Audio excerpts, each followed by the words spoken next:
नमस्कार दोस्तों, आप सभी का लर्न इंडिया में हार्दिक स्वागत है। आज के वीडियो में हम पोस्ट मौर्य पीरियड का सभी क्वेश्चंस को कवर करेंगे। ये वीडियो एग्जाम के लिए बहुत ही ज़्यादा यूजफुल है, इसीलिए वीडियो में अंत तक बने रहिएगा। चलिए आज के वीडियो का पहला क्वेश्चन के साथ शुरुआत करते हैं। निम्नलिखित में से किस हिंद यवन शासक ने शीशे के सिक्के जारी किए थे? इसका सही उत्तर है ए स्टेटो द्वितीय ने। अगला क्वेश्चन, किस अभिलेख में रुद्रदामन प्रथम की उपलब्धियां वर्णित है?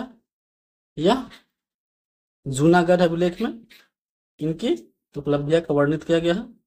इसका लोकेशन गुजरात में है, नासिक का महाराष्ट्र में और सांची मध्य प्रदेश में। अगला क्वेश्चन, प्राचीन भारत में निम्न में से किस एक ने नियमित रूप से सोने के सिक्के चलवाए थे? इसका सही उत्तर है कुषाण ने। ठीक है, कुषाण का एक फेमस राजा का नाम है कनिष्क। ठीक है, उन्होंने 78 एडी में शक समन चलवाए। अगला क्वेश्चन, बुध का किस किस सिक्कों पर अंकन हुआ है? इसका सही उत्तर है बी कनिष्क। बुध के सिक्कों का जो अंकन हुआ है किसके? कनिष्क का हुआ है। ठीक है, कनिष्क के सिक्कों पर। अगला क्वेश्चन, कुषाण शासक कनिष्क का राज्याभिषेक कब हुआ था? वो 78 एडी में हुआ था।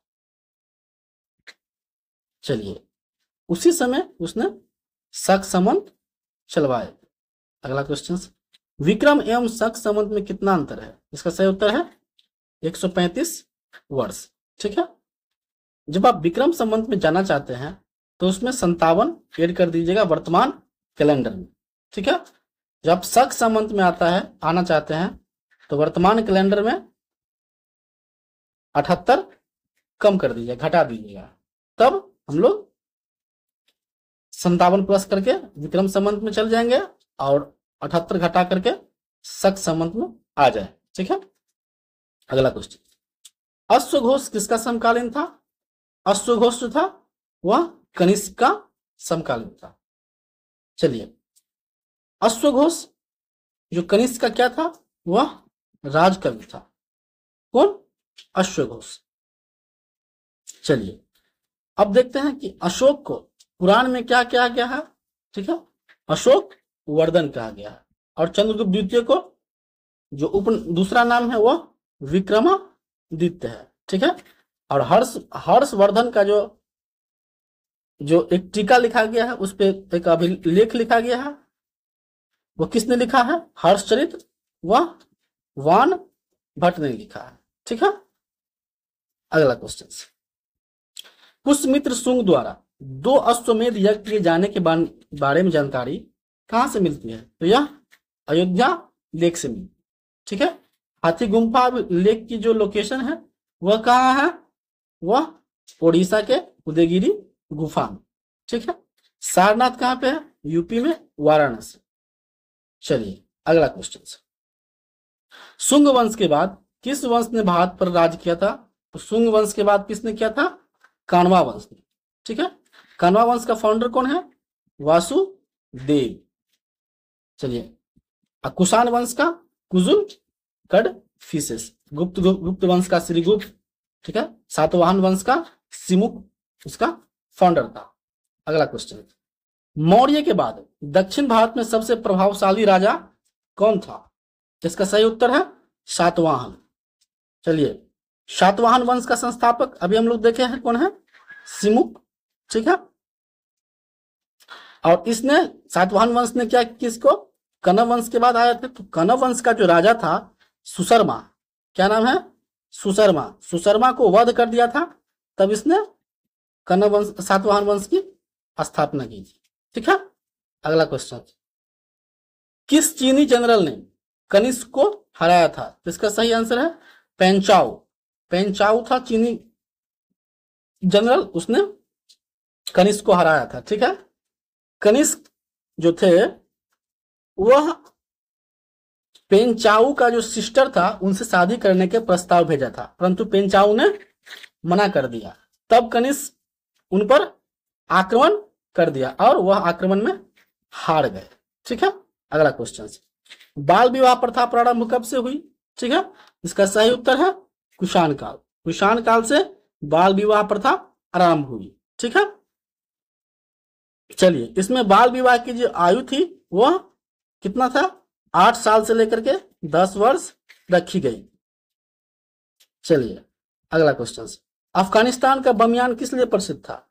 यह बौद्ध प्रतिमा के लिए प्रसिद्ध था। गौतम बुद्ध का जन्म 563 ईस्वी में हुआ था। ठीक है, चलिए, स्वर्ण सिक्कों के लिए सबसे जो फेमस था यह कुषाण लोग ही फेमस थे। अगला क्वेश्चन, जो कला शैली भारतीय और यूनान आकृति का मिश्रण है उसे क्या कहते हैं हम लोग? गंधार शैली। ठीक है, अगला क्वेश्चन, प्राचीन काल के भारत पर आक्रमण के संबंध में निम्नलिखित में से कौन सा एक सही कालानुक्रम है? ठीक है, तो देखते हैं इसका सही कालक्रम क्या है। तो यूनान जो था, यूनानी, वो 326 बीसी में सिकंदर महान का जो समय था। शक प्रथम शताब्दी और उसके बाद कुषाण भी प्रथम शताब्दी। ठीक है, तो यूनानी, शक और कुषाण, इसका सही उत्तर है ए, यूनानी, शक और कुषाण। चलिए, अगला क्वेश्चन, पहली ईरानी शासक जिसने भारत के कुछ लोगों को अपने अधीन किया, इसका सही उत्तर है डेरियस प्रथम ने। डेरियस प्रथम का जो शासन काल था वह कहां तक था? सिंधु नदी के जो आसपास बसे हुए जितना भी एरिया था उन सब पर उनका डेरियस प्रथम का अधिकार था। साथ साथ पंजाब का जो था वो पांच नदियों का जो भूमि कहा जाता है पंजाब को, उस पर भी डेरियस प्रथम का ही शासन चल रहा था। अगला क्वेश्चन, आंध्र सातवाहन राजाओं की सबसे लंबी सूची किस पुराण में मिलता है? इसका सही उत्तर है मत्स्य पुराण में। ठीक है, यह मत्स्य पुराण सबसे पुरानी पुराण है। ठीक है, और सबसे प्रमाणिक भी है। चलिए, अगला क्वेश्चन, निम्नलिखित में से किसके लिए एक्का ब्राह्मण, ठीक है, प्रयुक्त हुआ है? तो इसका सही उत्तर है गौतमीपुत्र सतकर्णी के लिए। गौतमीपुत्र सतकर्णी के लिए एक्का ब्राह्मण का उपयोग है। एक्का ब्राह्मण का अर्थ होता है कि ब्राह्मण को एकमात्र रक्षा करने वाला, इसको हम लोग एक्का ब्राह्मण बोलते हैं। ठीक है, गौतमीपुत्र सतकर्णी के बारे में जो ये शब्द जो कहा गया है कि एक्का ब्राह्मण है, एकमात्र जो रक्षक है ब्राह्मण का, ये किस अभिलेख में? यह नासिक जो अभिलेख था उसमें इसका वर्णन किया गया है। अगला क्वेश्चन, राजवंश और उसके राजधानी के साथ सम्मिलित कीजिए। ठीक है, तो शुंग वंश की राजधानी कहाँ थी? पाटलिपुत्र। सातवाहन की राजधानी कहाँ थी? इनका पैठन था। इसका सही उत्तर 3 हो जाएगा। कदम का जो था वह बनवासी था। इसका सही उत्तर 2 हो जाएगा। चंदेल का महोबा। ठीक है, तो 4-3-2-1 इसका सही उत्तर ए हो जाएगा। चलिए, एक बार फिर से देख लेते हैं। शुंग की कहाँ थी? शुंग की पाटलिपुत्र थी, और सातवाहन की पैठन, और कदम की वनवासी, और चंदेल का महोबा। चलिए, अगला क्वेश्चन, राजा खारवेल का नाम जुड़ा हुआ है किसके साथ?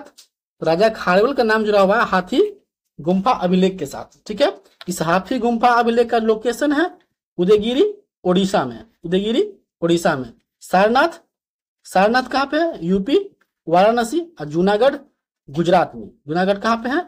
गुजरात में। और गिरनार भी गुजरात में ही है। चलिए, अगला क्वेश्चन, अगर वीडियो पसंद आई है तो वीडियो को लाइक, शेयर एंड सब्सक्राइब करेंगे ताकि वीडियो की जानकारी सही समय पर मिल सके। अगर कोई क्वेश्चन में कोई डाउट हो तो कमेंट बॉक्स में कमेंट करें। Thank you.